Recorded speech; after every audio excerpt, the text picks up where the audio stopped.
The message arrived at 0300 hours on a Tuesday that would change everything. Captain Jake Morrison sat in his quarters aboard the defense station orbiting Mars, reading the same encrypted report for the third time. His coffee had gone cold hours ago, but he barely noticed.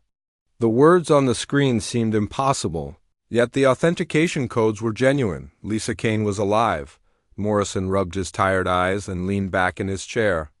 Everyone knew the stories about Kane. Every child in human space grew up hearing tales of the woman who could take down entire enemy squadrons single-handed. She was the ghost in the machine, the nightmare that alien commanders whispered about in their darkest moments. But Kane had vanished 15 years ago during the Europa incident, and most people assumed she was dead. The report painted a different picture entirely. Deep space reconnaissance had spotted her leading a massive alien fleet toward human territory. Not just any aliens either, but the Nexus Confederation, a collection of hostile species that had been systematically destroying colonies on the galactic rim. With Kane at their head, they represented a threat unlike anything humanity had ever faced. Morrison activated his secure communicator and contacted Admiral Ben Carter on Earth. The old man's face appeared on the screen, looking as grim as Morrison felt. Carter had been Kane's commanding officer during her final mission, and the guilt of losing her had haunted him ever since. "You've seen the report?" Carter said without preamble. "What's your assessment, Captain?" "If it's really her, we're in serious trouble," Morrison replied. "Kane knows our defenses better than anyone. She helped design half our current tactical protocols. With that knowledge and an alien armada backing her up, she could punch through our lines like they were paper." Carter nodded slowly. "I'm calling an emergency session of the Defense Council. We need every available commander and scientist on Mars Station within 48 hours. This threat requires our absolute attention." Over the next 2 days, ships began arriving from across human space. Morrison watched from the station's observation deck as vessel after vessel docked with the expanding facility. Admirals, generals, scientists, and intelligence officers all converged on Mars with the same grim purpose. The entire leadership of humanity's military forces was gathering in one place, which meant the situation was even worse than the initial reports. SUGGESTED Dr. Amy Richards arrived on the last transport. Morrison recognized her immediately from the old news footage. She was the brilliant scientist who had created the enhancement technology that made Kane into a super soldier. Richards looked older now, her hair gray and her face lined with years of regret. She had refused all interviews about Kane for the past decade, but now circumstances forced her back into the spotlight. The council meeting convened in the station's largest conference room. Morrison took his place among the junior officers, while the senior staff gathered around a massive holographic display, showing the current positions of human and alien forces. The room fell silent as Admiral Carter called the session to order. "Ladies and gentlemen, we face an unprecedented threat," Carter began. "Our former colleague, Commander Lisa Kane, has been confirmed as the leader of a Nexus Confederation fleet numbering over 10,000 ships. Intelligence estimates they will reach our outer colonies within 6 months." A murmur ran through the assembled officers. 10,000 ships was larger than humanity's entire combined fleet. General Paul Jackson, commander of ground forces, spoke. "First, with respect, Admiral, how do we know it's really Kane? The woman disappeared 15 years ago. Why would she turn against her own species?" Dr. Richards stood slowly, her voice carrying the weight of terrible knowledge. "Because the enhancements I gave her were designed to evolve. The nanotechnology in her system adapts based on experience and environmental factors. After 15 years among alien species, she may no longer be entirely human." The room fell silent again as the implications sank in. Kane hadn't just been enhanced for strength and speed. Her modifications included accelerated learning capabilities, enhanced pattern recognition, and adaptive neural pathways. In theory, she could learn any language, master any fighting style, and understand any technology just by observing it. "There's more," Richards continued. The final enhancement package included quantum-level processors that could interface directly with her nervous system. If she's been exposed to advanced alien technologies, she may have capabilities we can't even imagine. Morrison felt a chill run down his spine. He had served under Kane briefly during his early career, and even then she had seemed more like a force of nature than a regular soldier. The idea of what she might have become after 15 years of evolution was terrifying. Carter brought up tactical displays showing known Nexus ship configurations.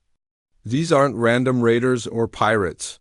Under Kane's leadership, they've conquered 12 star systems in the past 2 years.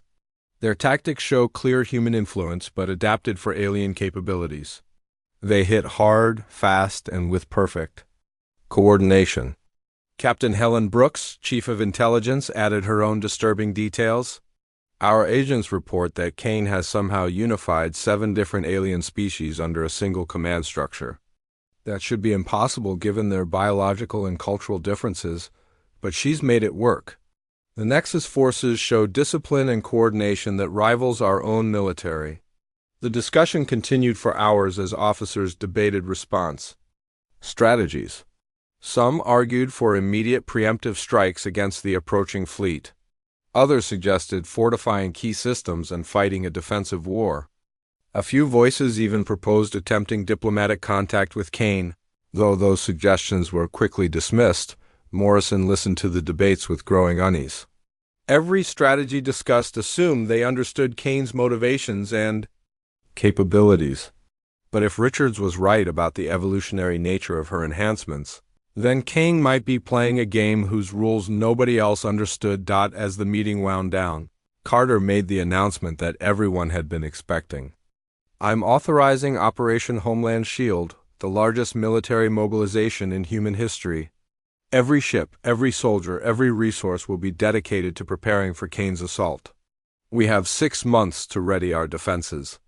The officers began filing out, their faces grim with the weight of responsibility. Morrison lingered, studying the tactical displays that showed the inexorable approach of the alien fleet. Somewhere out there, moving through the darkness between stars, was the woman who had once been humanity's greatest hero. Now she was coming home at the head of an alien army, and nobody knew why. Dr. Richards approached him as he stood alone.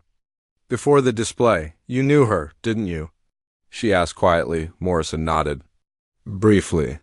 She was my instructor at the academy for 1 semester. Best tactical mind I ever encountered. If she's really leading that fleet, then we're not just facing an invasion.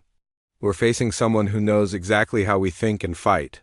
Richards stared at the distant points of light representing Kane's armada. I created her to be the perfect soldier. I never imagined she might become the perfect enemy. As Morrison left the conference room, one thought echoed in his mind. They had 6 months to prepare for war against the most dangerous human who had ever lived. He just hoped it would be enough. Within hours of the council meeting, every human world received the same urgent message. Operation Homeland Shield was now the top priority for every citizen. Every factory and every military installation across 12 star systems. General Paul Jackson took command of the massive undertaking from his new headquarters on Luna, coordinating the largest military buildup humanity had ever attempted. The response was immediate and overwhelming. Civilian factories switched to military production overnight. Mining operations in the asteroid belt doubled their output to provide raw materials for new ships. Even agricultural worlds contributed by sending food supplies to sustain the growing military forces gathering around Earth. Jackson stood in the Luna Command Center, watching status reports stream in from across human space. The numbers were staggering. 3 million volunteers had enlisted in the first week alone. Shipyards that normally produced 1 vessel per month were now churning out 5. The orbital platforms around Mars worked around the clock, their construction bays filled with the skeletal frames of new warships. Colonel Maria Santos arrived at Luna with a team of the military's best tactical analysts. Her job was perhaps the most challenging of all: figure out how to fight. Lisa Kane, Santos had studied every available recording of Kane's previous battles, analyzing her movement patterns, decision-making processes, and preferred strategies. The task felt like trying to predict the behavior of a hurricane. She always attacks from an unexpected angle, Santos explained to her team during their first briefing. Kane never does what conventional tactics would suggest. In the Battle of Titan, she ignored the heavily defended orbital platforms and went straight for the supply lines. At Proxima Station, she let the enemy think they had her surrounded, then used their own formation against them. The team worked 18-hour days, creating computer simulations based on Kane's known behavior. Patterns. They programmed every detail they could find about her fighting style into advanced tactical computers, then ran thousands of battle scenarios. The results were consistently disturbing. In 90% of simulations, Kane's forces achieved decisive victory within the first hour of combat. Meanwhile, Dr. Frank Peterson oversaw construction of the Titan Defense Grid, a network of automated weapon platforms designed to protect Earth's orbital space. Each platform contained enough firepower to destroy a battleship, and they would work together with perfect coordination. Peterson had borrowed ideas from every successful defensive system in human history, creating what he hoped would be an impenetrable barrier. The construction sites buzzed with activity day and night. Massive industrial ships hauled prefabricated sections into position while teams of engineers worked in zero gravity to assemble the complex structures. Each platform required precise placement to create overlapping fields of fire that would catch any attacking force in a deadly crossfire. The beauty of the system is its redundancy, Peterson explained to visiting officials. Even if Kane manages to destroy half the platforms, the remaining units can still defend Earth effectively. And the quantum targeting computers will track every ship in her fleet simultaneously. Training facilities across human space pushed recruits harder than ever before. Lieutenant Steve Parker found himself leading formation drills with squadrons of 500 fighters, practicing maneuvers that would have been considered impossible just months earlier. The pilots came from every world, speaking dozens of different languages, but they all shared the same grim determination. Parker remembered meeting Kane once during a training exercise when he was still a cadet. She had been observing student pilots, taking notes on their performance. When his turn came, she watched him fly for exactly 3 minutes, then walked away without saying a word. Later, his instructor told him that Kane had recommended him for advanced training. Now, he wondered if she remembered him, and whether that memory would help or hurt. When the fighting began, the pilots trained until their hands bled and their eyes burned from fatigue. They practiced attack formations, defensive screens, and emergency maneuvers until the movements became instinctive. Parker pushed his people harder than anyone because he understood what they were facing. Kane didn't just defeat enemies. She made them defeat themselves by anticipating their every move. Captain Helen Brooks coordinated intelligence gathering from her office deep within Earth's military command center. Her network of deep space scouts monitored Kane's approach, sending back regular reports on the alien fleet's movements. The updates grew more disturbing with each passing week. "They're not moving like a typical alien force," Brooks reported. During a weekly briefing, individual species maintain their own formations, but they coordinate with each other perfectly. Kane has somehow created a unified command structure that preserves each group's strengths while eliminating their weaknesses. The scouts also reported strange energy readings from Kane's flagship. The massive vessel seemed to bend space around itself, creating distortions that made accurate sensor readings nearly impossible. Some reports described the ship as existing in multiple dimensions simultaneously, though most scientists dismissed such claims as instrument error. Weapons development accelerated beyond all previous timelines. Scientists worked with salvaged alien technology, trying to reverse engineer better defensive systems. New types of armor plating emerged from research labs, along with enhanced shield generators and more powerful weapons. Every improvement was immediately incorporated into new ship designs. The Luna shipyards became a symbol of human determination. Workers from every world labored together, building vessels that represented the absolute pinnacle of human engineering. Each ship incorporated lessons learned from 15 years of sporadic conflict with various alien species. They were faster, stronger, and more heavily armed than anything humanity had ever produced. Admiral Carter visited the shipyards regularly, walking among the construction teams and speaking with individual workers. He understood that morale was just as important as weapons and armor. These people were building the tools that would determine whether humanity survived or fell to the woman who had once been their greatest protector. Every rivet you place, every wire you connect, every system you install might be the difference between victory and defeat, Carter told the workers during one visit. Lisa Kane is coming with everything she's learned in 15 years among the aliens. We're going to meet her with everything we've built in those same 15 years. As the months passed, the solar system transformed into an armed camp. Every asteroid became a potential weapons platform. Every space station grew defensive turrets and shield generators. Merchant vessels were converted into escort fighters or supply ships. The entire human economy bent toward a single purpose. Preparing for the return of Lisa Kane, children learned emergency drills alongside their regular lessons. Civilians practiced evacuating to underground shelters. Every person in human space understood that their survival depended on the coming battle. The woman who had once saved them was now their greatest threat, and only total preparation could possibly save them from the storm that was approaching through the darkness between stars. The first detection came from scout ship Mercury, stationed at the very edge of the solar system where Pluto's orbit marked the boundary between human space and the infinite darkness beyond. Commander Nick Williams had been on watch for 6 hours. When his sensors began picking up massive gravity distortions, approaching from the direction of Alpha Centauri, Williams rubbed his eyes and checked the readings again. The computer showed thousands of individual contacts moving in perfect formation toward the inner system. He had trained for this moment for months, but seeing the actual enemy fleet on his screens made his hands shake as he activated the emergency beacon. Command, this is Mercury Station. We have visual confirmation of the target fleet. Count is over 10,000 vessels, repeat, over 10,000 vessels approaching on Vector 7-7-4. Estimated arrival at Earth orbit in 72 hours. The message flashed across space at light speed, reaching Admiral Carter's command center on Earth 30 minutes later. Alarms began sounding throughout the solar system as military installations received the code everyone had been dreading. Operation Homeland Shield moved to its final phase.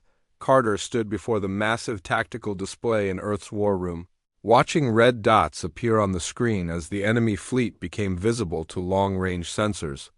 Each dot represented hundreds of alien ships, but at the center of the formation was something that made even experienced officers stop and stare. Kane's flagship appeared on sensors as a dark void surrounded by swirling energy fields that seemed to bend light around them. "My God," whispered General Jackson, standing beside Carter. "What is that thing?" Dr. Richards studied the sensor readings with growing alarm. The flagship's energy signature matched nothing in human databases. It seemed to exist partially outside normal space, creating distortions that made accurate measurements impossible. Whatever Kane had become during her 15 years among the aliens, she had clearly gained access to technology far beyond human understanding. "All stations report ready status," Carter ordered. His voice remained calm despite the magnitude of what they faced. 3,000 human ships waited in defensive positions around Earth, supported by the Titan defense grid and millions of soldiers prepared for the fight of their lives. The enemy fleet moved steadily inward, passing the outer planets without slowing.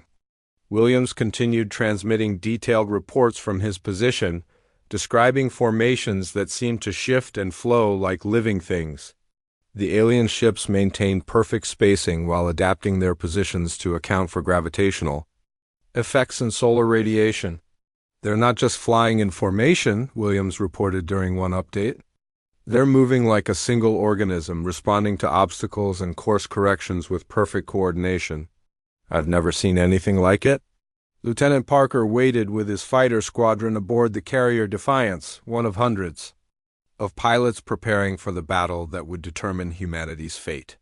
His hands moved automatically through pre-flight checks while his mind focused on everything he had learned about fighting Kane. She always struck where enemies expected her least, turning their strengths into weaknesses.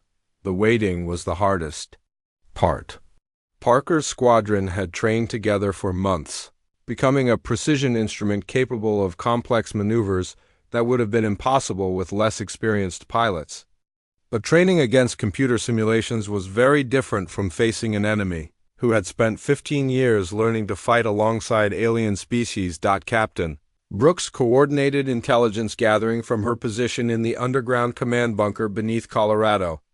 Her deep space monitoring network provided constant updates on the approaching fleet, but the information raised more questions than answers. The alien ships showed no signs of preparing for immediate combat, moving steadily forward without activating weapons or raising defensive shields. "Something's wrong," Brooks told her staff during an emergency briefing.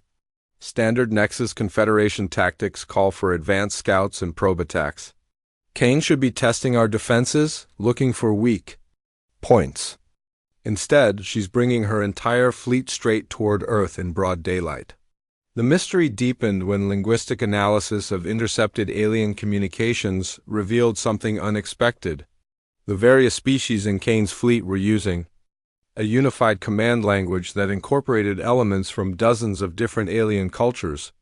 Somehow, Kane had created not just a military alliance, but an entirely new form of interspecies communication. Dr. Peterson made final adjustments to the Titan defense grid from his control station on Luna. The automated weapons platforms had passed every test, their quantum targeting systems capable of tracking and engaging thousands of targets simultaneously.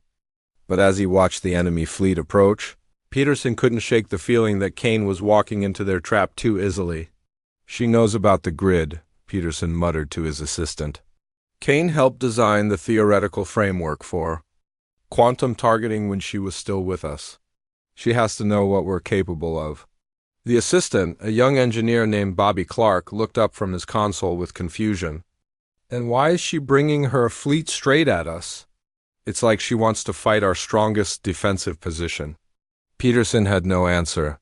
In every simulation they had run, attacking forces tried to avoid or disable the defense grid before engaging the human fleet. Kane was doing the opposite, heading directly into the most heavily defended space in human history. As the enemy fleet crossed the orbit of Mars, civilian populations across Earth watched news broadcasts showing the approaching armada. The images were terrifying and beautiful at the same time.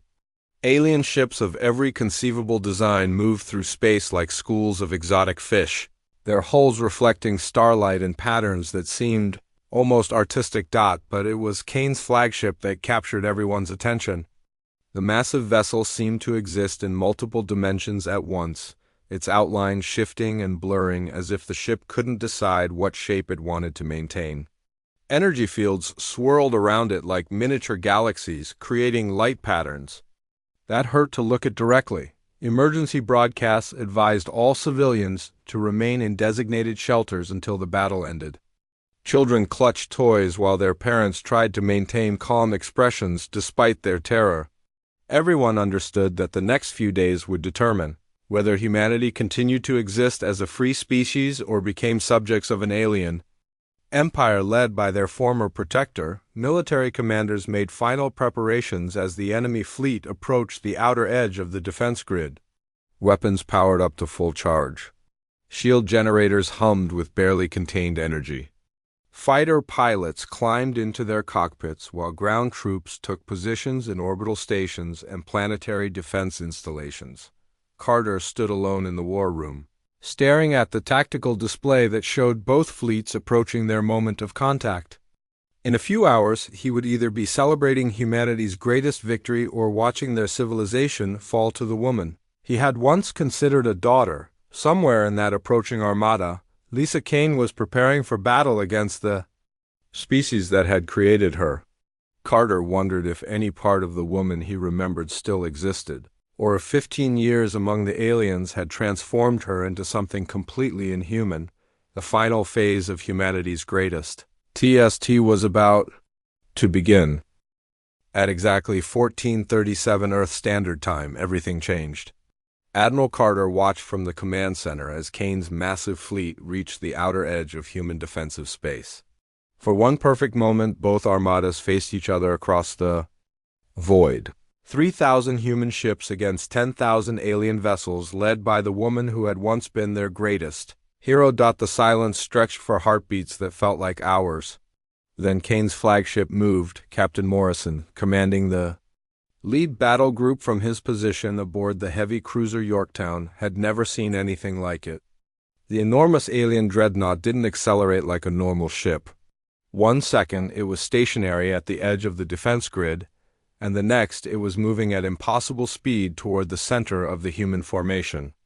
No gradual buildup, no visible propulsion, just instantaneous motion that defied every law of physics Morrison understood. "All ships, open fire!" Morrison shouted into his communicator. "Hit that flagship with everything we have." 3,000 human warships responded as one. The space between the fleets lit up like a newborn star as every weapon humanity possessed fired simultaneously. Quantum torpedoes streaked through the darkness, their warheads containing enough energy to vaporize small moons. Particle beam weapons lanced out across millions of kilometers, creating deadly rivers of pure destruction. Nuclear missiles accelerated toward their target in massive volleys that could have ended civilizations. Lieutenant Parker led his fighter squadron in a desperate attack run, weaving between the larger weapons fire as his pilots tried to get close. Enough to target Kane's ship with their smaller but more maneuverable weapons. His hands moved across the controls with practiced precision while his mind struggled to process what he was seeing. The flagship wasn't dodging their attacks, it wasn't raising shields or using defensive systems. Instead, something impossible was happening. Every weapon that should have struck the massive vessel passed through it like it wasn't there.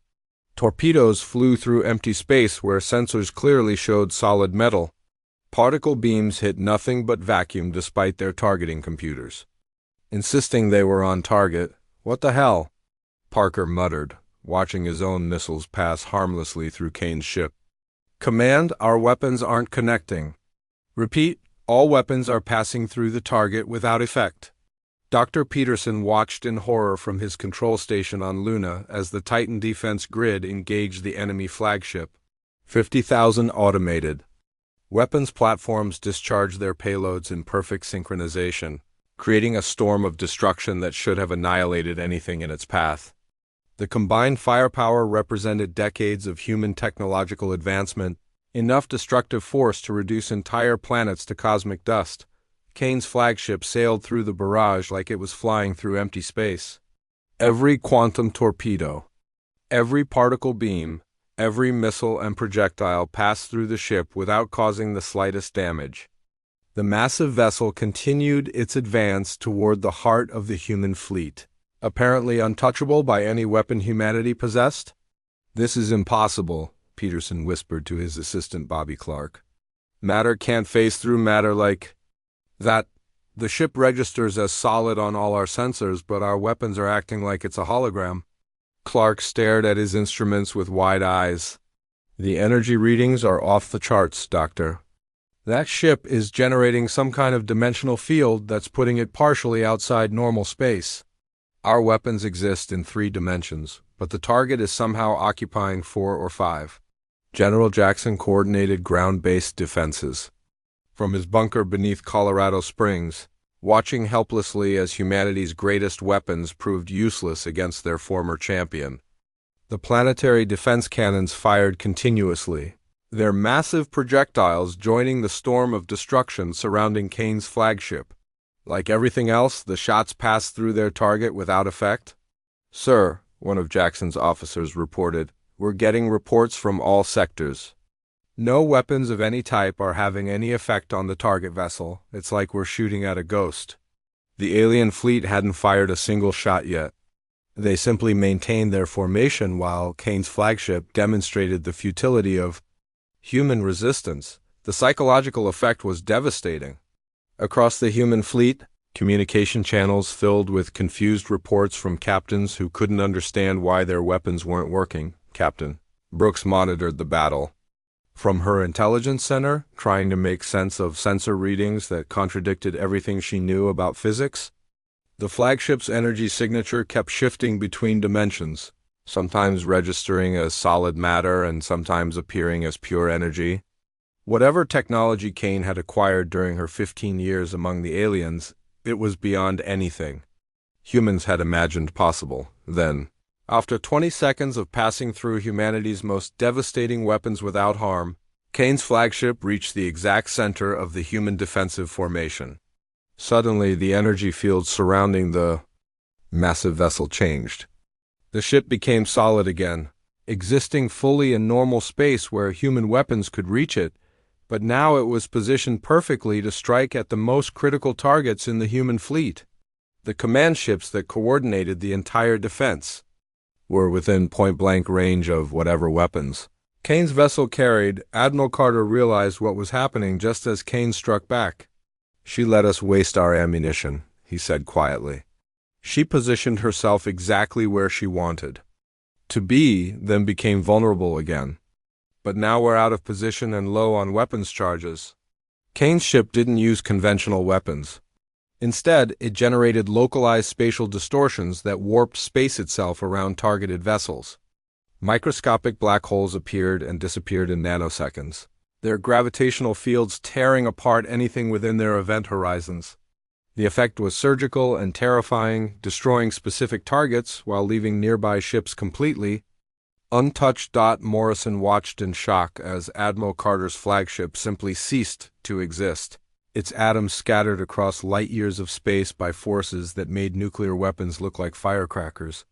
Every command vessel in the formation suffered the same fate within the span of 8 seconds.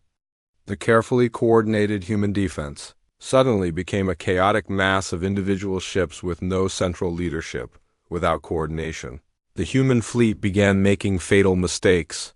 Ships fired at anything that moved, sometimes hitting their own forces in the confusion. Fighter squadrons lost contact with their carriers and flew into crossfire zones. The defensive formation that had taken months to perfect collapsed into pandemonium. Parker found himself leading a group of survivors from multiple squadrons, trying to maintain some kind of organized resistance. But without central command, the pilots had no idea what their objectives were or how to achieve them. They flew attack patterns against alien ships that seemed more interested in hurting them than destroying them. "All ships, cease fire and stand down." Kane's voice cut through every communication channel simultaneously. Her words carried the same authority they had possessed 15 years earlier, but now they came from the bridge of an alien warship surrounded by the wreckage of human dreams. 28 seconds, she continued, her voice calm and emotionless. "That's how long it took to demonstrate the futility of resistance. Your weapons cannot harm my ship, and your formations cannot withstand my attack. Surrender now, and I will spare your colonies." The silence that followed was deafening. 3,000 human ships drifted in space, their crews staring at tactical displays that showed the complete destruction of their command structure in less than half a minute. The greatest military preparation in human history had been rendered meaningless by technology they couldn't understand, and tactics they couldn't counter. Captain Morrison found himself in command of the surviving human forces, a responsibility he had never wanted and felt completely unprepared for. Around him, the alien fleet waited patiently for humanity's response to their former protector's ultimatum. In the stunned silence that followed Kane's ultimatum, Captain Morrison found himself making the hardest decision of his military career. 3,000 human ships floated helplessly in space, their crews waiting for orders from commanders who no longer existed. The alien fleet surrounded them like predators circling wounded prey, but strangely, they made no aggressive moves. Morrison activated the fleet-wide communication system, his voice carrying across the wreckage of humanity's dreams.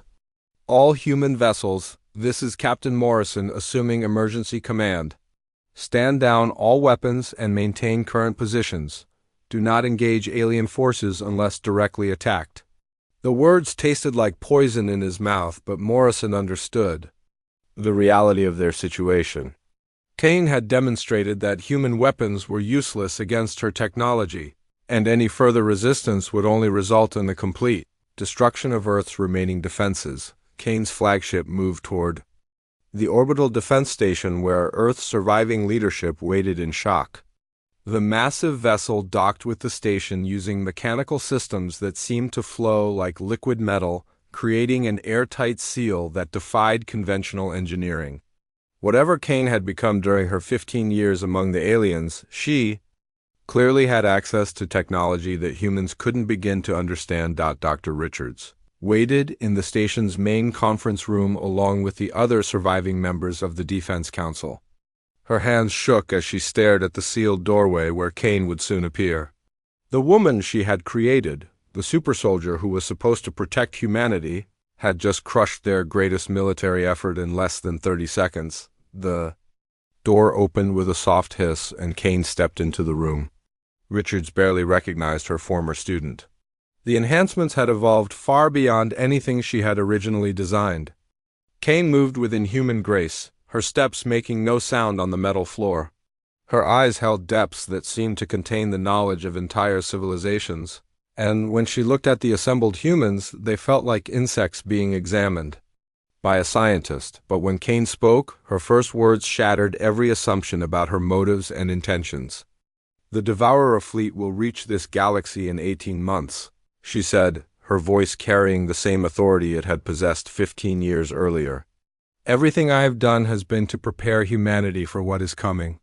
And General Jackson, wounded but still defiant despite the bandages covering half his face, struggled to his feet. "What are you talking about? You just attacked us with an alien armada. How's that preparation?" Kane turned her enhanced gaze toward Jackson, and he felt a chill run down his spine. "Because the Devourers will show no mercy for weakness. Every species they encounter faces the same test I just gave humanity. Most fail within the first few minutes." "You lasted 28 seconds, which is actually quite impressive." Dr. Richards found her voice despite her shock and confusion. "Lisa, what happened to you during the Europa mission? Where have you been for 15 years? Kane's expression softened slightly as she looked at her former teacher. "I was recruited by the last survivors of the Altarian Empire, a civilization that had encountered the Devourers 3 centuries ago. They spent their final years studying the enemy, learning how to fight them. When they found me on Europa, they shared everything they knew. The truth began to unfold like a nightmare made real." Kane hadn't disappeared during her final mission. She had been chosen by dying aliens who recognized the potential in her enhancement technology. The Nexus Confederation wasn't conquering systems for resources or territory. They were evacuating populations ahead of an approaching apocalypse that would consume everything in its path. "The Devourers aren't a normal enemy," Kane explained, her voice taking on the tone of someone who had witnessed horrors beyond imagination. "They don't negotiate, they don't take prisoners, and they don't leave survivors. They convert matter directly into energy to fuel their expansion across the universe. Every ship, every planet, every living being becomes fuel for their engines." Captain Brooks, monitoring communications from her underground bunker, listened to Kane's words with growing horror. "You're saying there's something worse than the Nexus Confederation coming?" Kane nodded grimly. "The Nexus species were refugees, just like you will be if you survive what's coming. I've spent 15 years learning to coordinate different alien cultures, studying their technologies, and preparing for a war that will determine the fate of this entire galaxy." Morrison, still trying to process everything he was hearing, asked the question that was on everyone's mind. "Why didn't you just tell us the truth? Why attack us instead of explaining the situation?" Kane's answer revealed the terrible calculation she had been forced to make. "Because every species the Devourers have encountered tried to negotiate or hide when they learned the truth. Fear makes civilizations weak, and weakness equals extinction. You needed to be tested under maximum stress to see if you could fight with courage even when facing impossible odds. The demonstration hadn't been conquest or revenge. It had been a recruitment test designed to see if humanity possessed the fighting spirit necessary to survive against an enemy that had already consumed hundreds of galaxies. Kane's mysterious phasing technology, her ability to move through attacks without harm, had come from studying captured Devourer scouts during her years in exile. The spatial distortion weapons I used are reverse-engineered from Devourer technology. Kane continued, I learned how to create dimensional fields that exist partially outside normal space. Everything I discovered during my 15 years away from Earth, I now offer to humanity. Dr. Peterson, monitoring the conversation from Luna, realized the implications of what Kane was saying. You're offering to share alien technology with us? To teach us how to fight these Devourers? Kane nodded, but her expression remained serious. The price is absolute unity. Earth's military must be integrated with the Nexus Confederation. Human technology must be shared with former enemies. And I must remain in overall command, because I'm the only being in this galaxy who understands how to coordinate a defense against what's coming. As if summoned by her words, long-range sensors began detecting something at the very edge of the galaxy. Captain Brooks received the first reports from deep space monitoring stations, and the readings made her blood run cold. Something massive was approaching from intergalactic space, a fleet so vast it blocked out entire sections of starlight. Admiral, we're getting readings from the Galactic Rim, Brooks reported, her voice tight with controlled panic. Multiple objects of enormous size approaching from outside our galaxy. The sensor readings are unlike anything we've ever encountered. Kane moved to the conference room's main display, her enhanced senses processing information faster than any normal human could comprehend. They're early, she said quietly. The Devourers weren't supposed to arrive for another year. Something has accelerated their timeline. Morrison stared at the tactical display showing the approaching darkness, finally understanding the true scope of what they faced. How many ships are in that fleet? Ships is the wrong word, Kane replied. The Devourers don't build vessels like we do. They convert entire solar systems into mobile weapons platforms. What you're seeing on sensors are probably the remains of a dozen civilizations transformed into tools of destruction. The assembled human leaders looked at each other with dawning comprehension. They had spent months preparing to fight Lisa Kane, but she had spent 15 years preparing to save them from something infinitely worse. The real enemy wasn't the woman who had crushed their defenses in 28 seconds. The real enemy was coming from the darkness between galaxies, and humanity's survival depended on accepting help from the woman they had thought was their greatest threat. General Jackson, surveying the faces of his colleagues, spoke for all of them. What do you need from us? Kane looked out at the stars, her enhanced vision already detecting the first signs of the approaching storm. Everything. Every ship, every soldier, every idea that might help us survive. The Devourers have never been stopped, but they've also never faced a united galaxy with 15 years to prepare. As reports continued streaming in from the Galactic Rim, humanity faced the hardest choice in their history. They could trust the woman who had just demonstrated their helplessness, or they could face extinction at the hands of an enemy that turned entire worlds into fuel for their cosmic engines. The decision they made in the next few hours would determine not just their own fate, but the fate of every living being in the galaxy.